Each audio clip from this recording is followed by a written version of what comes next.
We lose Clint during the game.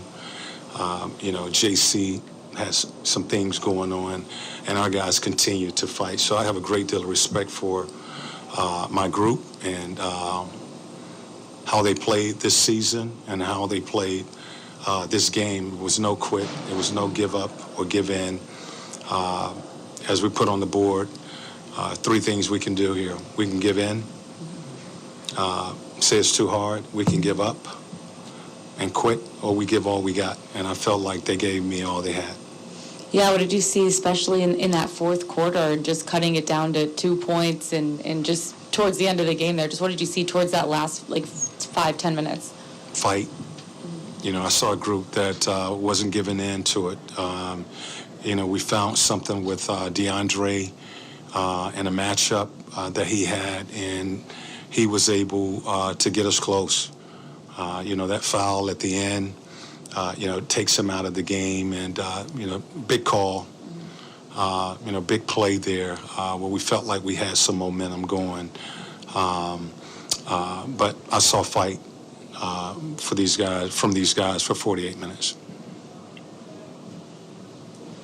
Coach, how were the Heat able to force the Hawks into attacking more from outside the paint tonight and inside? Well, their defense, they switch 1 through 5, so they do a good job of guarding the perimeter.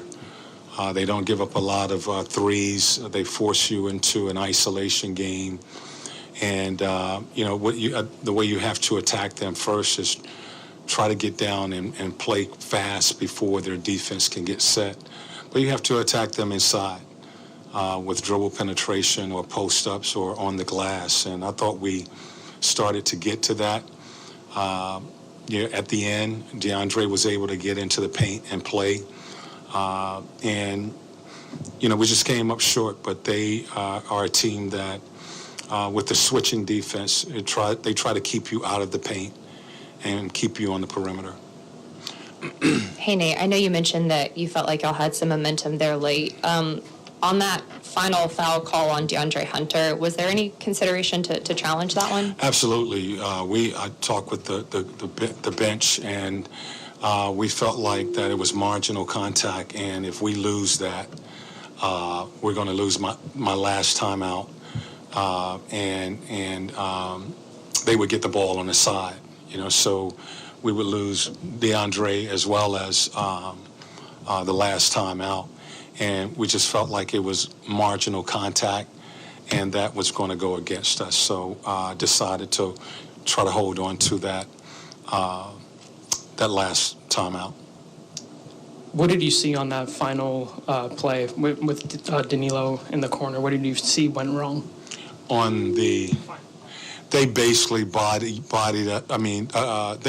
us up and basically just took us out of our cuts and, forced the pass inside. We had two options on that. First option was Trey.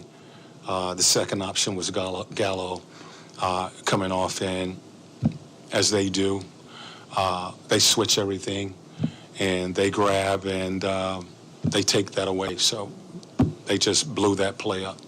Is it disappointing to at least not get a shot up on the play? Well, they blew it up. It was good defense by them. Coach, how important is it going forward for Trey to be as deadly as he is on the ball but off the ball?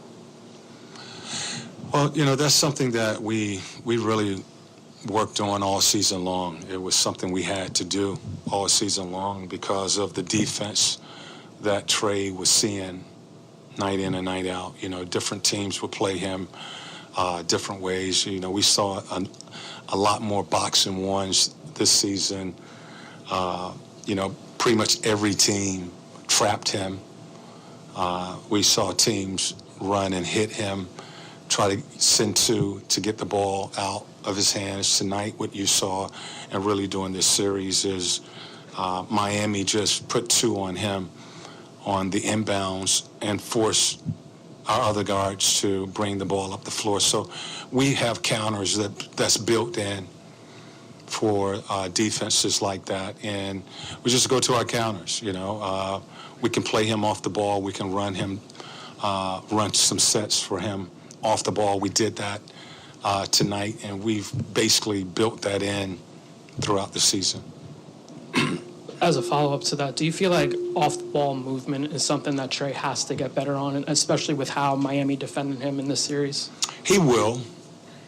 He will. I mean, because each year, players like that who their ability to score, they will see more defenses. And what he has to learn is play off the ball.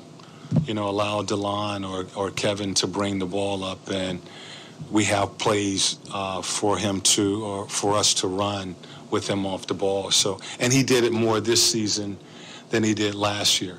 Next year it'll be some,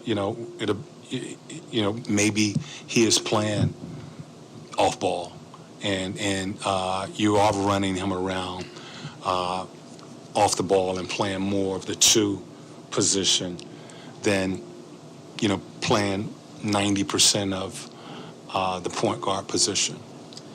In the second quarter, late in that second quarter, Miami went on a big run.